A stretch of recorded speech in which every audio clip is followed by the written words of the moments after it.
by the discovery that there's a God, I fell in the dirt. There was nobody to catch me or anything. So I fell, boom, flat in the dirt. And I shook all day from the discovery that there is a God. And I kept saying, I want to know you, whoever you are, whatever you are like. I don't know, but I want to know everything about you. And I cried like this and I talked like this for a whole day on the top of the mountain.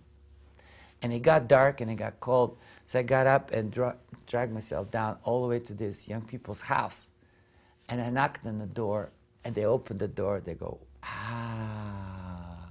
come on in. They realize that something happened to me because, you can see when somebody believes because, like, it shows. Like, by the way you look, the way, I'm sure my face was bloated from crying, I'm sure, all night, all day. And so I'm like, oh, I don't know what to say. It was just like, wow, you guys know about this God. Now I believe that He is. I don't know Him, but... And so they began to worship. They were so excited that finally this Bulgarian finally got it, you know what I mean? And so they're excited, they're worshiping and singing praises to God. And then all of a sudden, I saw a vision of two hands toward me like this.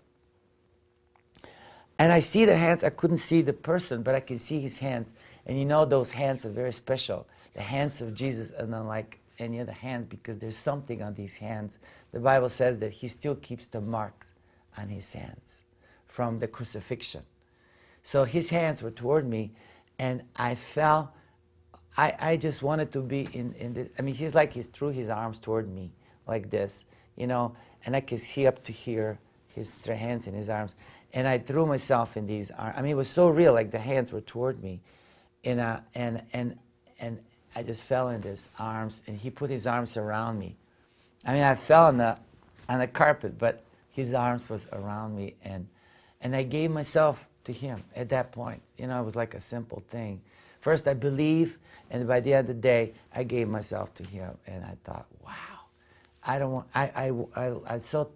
it was so cool that somebody wanted me and to hug me. For immigrants, especially if you're in a foreign country, you don't know anybody, and like, who cares about you? But all of a sudden, this guy with two hands wanted to hold me and stuff. And so I totally surrendered, gave myself to Him. And that was my first day with Jesus, first day. And then next day they say, oh, there's more. There's the Holy Ghost. You can be filled with the Holy Ghost now, be baptized. And I'm going, what is the Holy Ghost? They go, oh, you'll see, you'll know. It's God. It's God too. It's totally God, and you gotta have it. Oh my gosh, I didn't know. And so I kept asking and asking, and nothing happened. And then all of a sudden, one day I just blew gasket. I says, I want to know everything. I want to get that Holy Ghost right now. And I made everybody miserable around me. And said, okay, we'll pray for you right now. Just before they started praying, I heard this noise.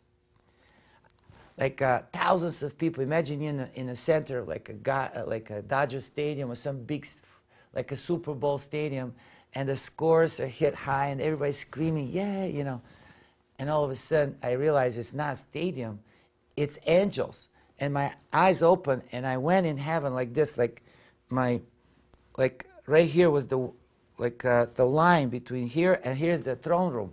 And my hands went into the throne room, and my face went in the throne room, and I saw the throne of God, and the swirling of angels were like this. And there were the ecstasy sounds were coming from the angels. That's why they were so ecstatic in the sounds.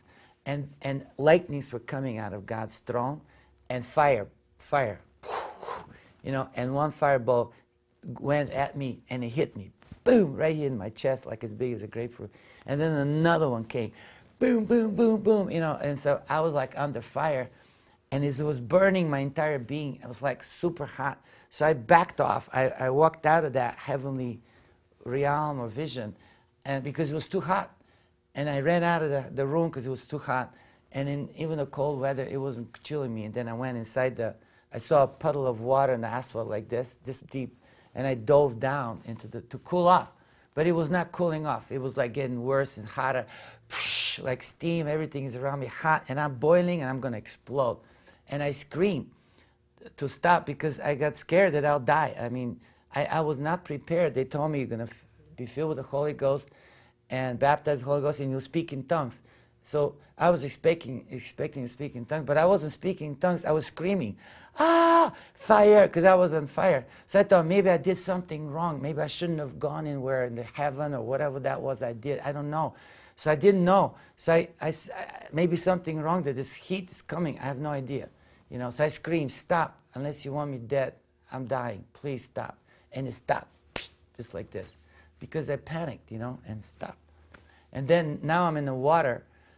In the water, I'm freezing now because it's cold. All of a sudden, without the fire, it's cold, you know. So I'm thinking, why did I say stop? It was so much fun. But it was like, you know, it was like I wasn't prepared, you know. And then I learned my lesson with God. Don't ever say stop to Him. Whatever He's doing, it's good. He knows you better than anybody, and He knows what's good for you. So whatever He's doing, as long as you're talking to God and having some things with Him, He knows what's good for you. And I'll tell you more about what happened afterwards in another part.